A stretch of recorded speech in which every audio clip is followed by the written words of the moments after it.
everyone. Today we're going to talk about adding a unit to ironsearch inventory.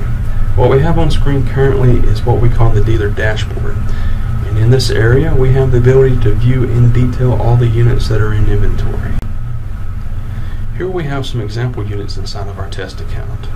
Notice that each unit is described in the columns that appear on the page. And if you were to click in the drop down arrow in the column header, a menu will appear.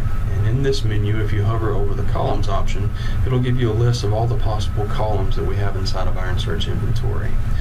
And if you wanted to add or take away any of the columns, just click inside the box, and once it's unchecked it no longer appears there, and once you click in the box and give it a check mark, it will continue to appear. Also, once you have the proper mix put together that you would like to see on your dealer dashboard, you can go in here and move the columns around and put them in the order that you would like to see them appear.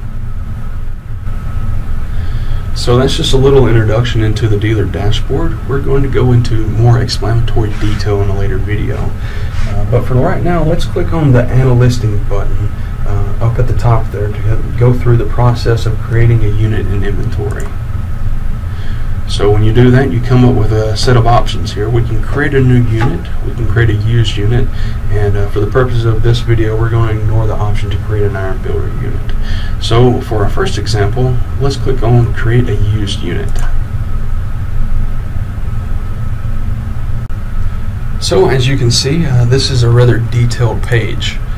And you'll notice that there are several tabs here, and these tabs can be used to add quite a bit of information and media to a listing. And that's one of the great things about ironsearch. It allows you to be as simple and brief or as thorough as you would like to be when it comes to creating inventory units and managing your listings. So let's go over how to simply add a unit to inventory. The first step we need to take is defining what type, make, model, and year the unit is. So for this example, let's say that we want to add a John Deere S670 2013 year model to inventory. So to begin, let's select Combine from the type drop down. And after we've done that, let's select Make, which is going to be John Deere. And depending on site traffic, it may take a few seconds for the Make drop down to populate. And after we've selected a Make, let's put in the model, so S670, and select that from the drop down. Okay, because this is a trade guide item, we're going to have a list of years pre-selected inside of the drop down. So let's select 2013. And after we've got these 4 bits of information put in, let's fill out the meters.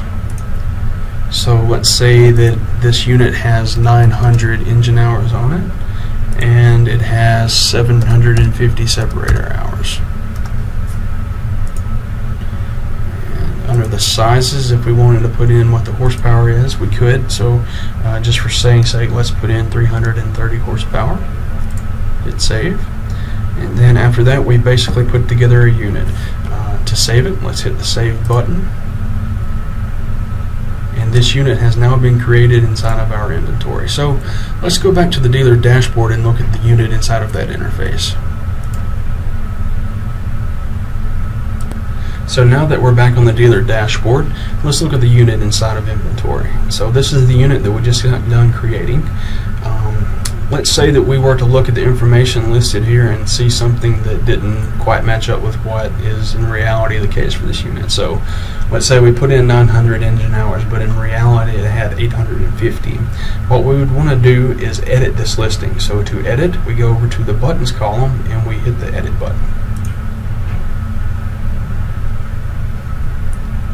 And now we're in the edit listing screen, and let's go back to the meters. And instead of having it as 900, let's change it to the actual number, which is 850, and hit save.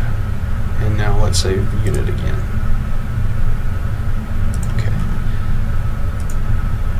Now when we go back to inventory, we see that the engine hours is 850 this time.